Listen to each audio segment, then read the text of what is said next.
जय माता रानी दोस्तों, मैं सीमा आप सभी का स्वागत करती हूँ आपके अपने चैनल राधा कृष्ण ऑफिशियल में। उम्मीद करती हूँ आप लोग बहुत अच्छे होंगे। तो ये बताने के लिए कमेंट बॉक्स में जय माता दी जरूर लिखिएगा। तो चलिए दोस्तों, आज हम इस वीडियो में बहुत सारी महत्वपूर्ण बातें जानेंगे कि हमारे द्वारा वो सब गलती जाने अनजाने में भी नहीं होनी चाहिए जो कि हमारे लिए, हमारे घर के लिए बिल्कुल भी शुभ नहीं है। तो कौन सी ऐसी 7 चीजें हैं जो हमें कभी किसी को परमानेंट के लिए नहीं देनी चाहिए, हमेशा के लिए नहीं देनी चाहिए, जो कि हमारे लिए बिल्कुल भी शुभ नहीं होता है। तो आप लोग वीडियो के लास्ट तक बने रहिएगा, आप लोगों को सभी बात जानने को मिलेगा।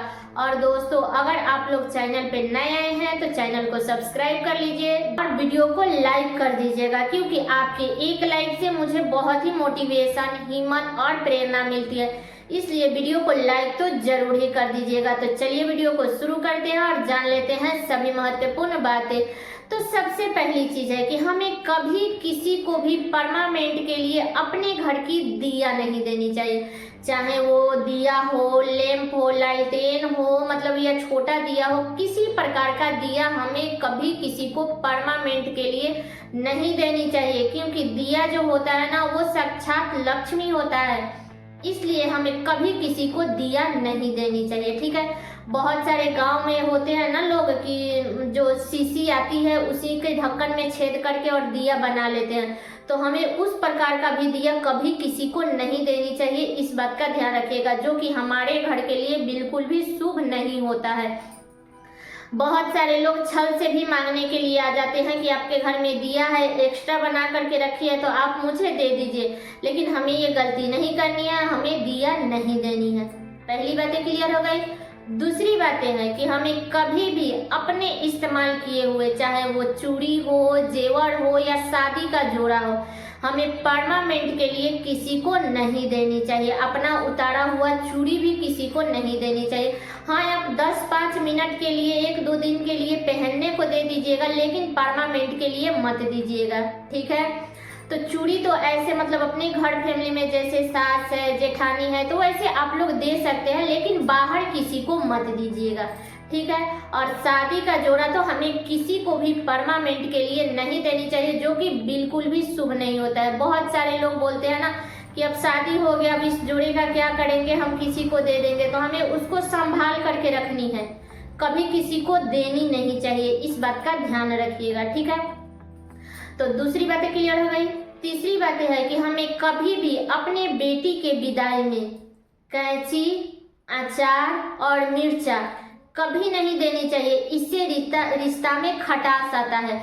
इसलिए मिर्चा अगर दीजिएगा ना तो उससे तिताई बढ़ता है रिश्ते में, और खटाई से घर में करकराहट बढ़ती है। और धार वाली चीजें तो हमें बिल्कुल भी नहीं देनी चाहिए। अभी लोग लड़की को सिलाई मशीन दे रहे हैं, तो सिलाई मशीन आप लोग दे दीजिएगा, लेकिन सिलाई मशीन के साथ में आप लोग कैंची या सुई आप लोग मत दीजिएगा। आप पीछे से पहुंचा दीजिएगा, लेकिन साथ में धार वाला सामान मत दीजिएगा। अचार मत दीजिएगा, और मर्चा जिसे मिर्च भी बोलते हैं वो मत दीजिएगा, इस बात का ध्यान रखिएगा, ठीक है। तो ये बातें भी क्लियर हो गई। अगली बातें है कि हमें कभी किसी को अपने घर की झाड़ू नहीं देनी चाहिए। टूटी फूटी किसी प्रकार का हमें झाड़ू नहीं देनी चाहिए। आप दे दीजिए, बाहर लेगा आगे वाला, उसके बाद में आप लोग ले करके रख लीजिएगा, लेकिन आप लोग मत दीजिएगा। अगर आपके घर का झाड़ू टूट भी गया है ना, तो उसको कहीं भी सड़ने गलने वाले जगह पे डाल दीजिएगा, लेकिन किसी को भी अपने घर के झाड़ू मत दीजिएगा, इस बात का ध्यान रखिएगा, जो कि हमारे घर के लिए बिल्कुल भी शुभ नहीं होता है, ठीक है। तो ये बातें भी क्लियर हो गई। अगली बातें हैं कि देखिए, हमें कभी किसी को हाथ में नमक नहीं देनी चाहिए, ठीक है। ऐसा कहा जाता है ना कि हाथ में नमक देने से वो इंसान दरिद्र होता है, इसलिए हमें कभी किसी को मतलब हाथ में नमक नहीं देनी चाहिए। और ना ही अगर आसपास में लोग मांगने आते हैं तो उनको भी आप लोग हाथ में नमक मत दीजिएगा, उनको प्लेट में करके आप लोग दीजिएगा। चाहे घर फैमिली में अगर आप लोग दे रहे हैं तो प्लेट में करके दीजिएगा, लेकिन हाथ में मत दीजिएगा। और बता दूं कि बहुत सारे लोगों की आदत होती है ना कि कोई मांगने आता है या घर में भी कोई मांगता है नमक, तो वो लोग क्या करते हैं कि डब्बा में अगर थोड़ा सा नमक है तो पूरा डब्बा ही उछल देते हैं। तो ऐसा कार्य आप लोग मत कीजिएगा। उसको निकाल करके, भले थोड़ा सा भी नमक है तो उसको चम्मच से निकाल करके तब आगे वाले को दीजिएगा, ठीक है। और हाथ पे नमक कभी मत दीजिएगा, भूल से भी मत दीजिएगा, इस बात का ध्यान रखिएगा। और बता दूं कि शाम के समय में हमें कभी किसी को नमक और चीनी, ये दो चीजें नहीं देनी चाहिए, इस बात का ध्यान रखिएगा। क्योंकि नमक और चीनी जो होता है ना, वो हमारे किचन का श्रृंगार होता है। इसके बिना मतलब कि हमारा सारा भोजन अधूरा रहता है। इसलिए आप लोग कभी भी शाम के समय में किसी को भी नमक और चीनी मत दीजिएगा, ठीक है। ये बातें क्लियर हो गई। और दोस्तों, आप लोगों से एक छोटा सा रिक्वेस्ट है कि आप लोग मेरे वीडियो को लाइक और चैनल को सब्सक्राइब जरूर कीजिएगा, क्योंकि वीडियो बनाने में बहुत अधिक मेहनत लगती है। इसलिए आप लोग वीडियो को पूरा देखिएगा, सपोर्ट कीजिएगा और लाइक और सब्सक्राइब जरूर कर लीजिएगा। अब चलिए अगली बातें जान लेते हैं। अगली चीज है कि कभी भी हमें अपने द्वारा लिखे हुए, जैसे पेन हो गया, कॉपी हो गया, तो इस प्रकार की चीजें हमें कभी किसी को परमानेंट के लिए नहीं देनी चाहिए। ऐसे तो मतलब जितना विद्या हम दूसरे को देते हैं उतना ही मतलब कि हमारे पास बढ़ता है।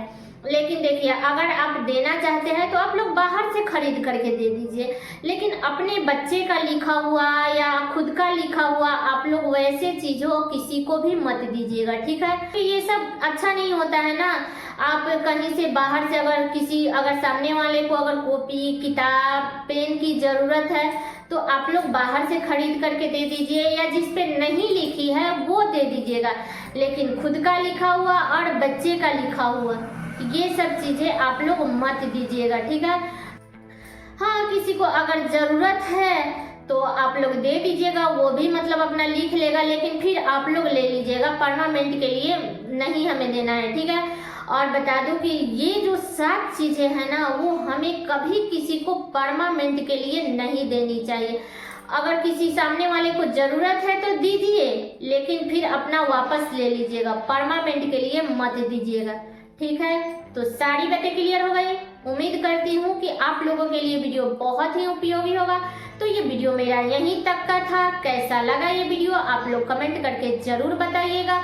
चैनल पे नए आए हैं तो सब्सक्राइब कर लीजिएगा, बेल आइकन को प्रेस कर दीजिएगा, जिससे मेरे वीडियो का नए नोटिफिकेशन आप सभी के पास में सबसे पहले पहुंचे। और वीडियो को लाइक कर दीजिएगा, क्योंकि आपके एक लाइक से मुझे बहुत ही मोटिवेशन मिलता है। इसलिए वीडियो को लाइक कर दीजिएगा और वीडियो को शेयर कर दीजिएगा, ताकि हर किसी को ये जानकारी प्राप्त हो सके। तो चलिए दोस्तों, मिलती हूँ अगले वीडियो में किसी नए वीडियो के साथ में। तब तक के लिए नमस्कार।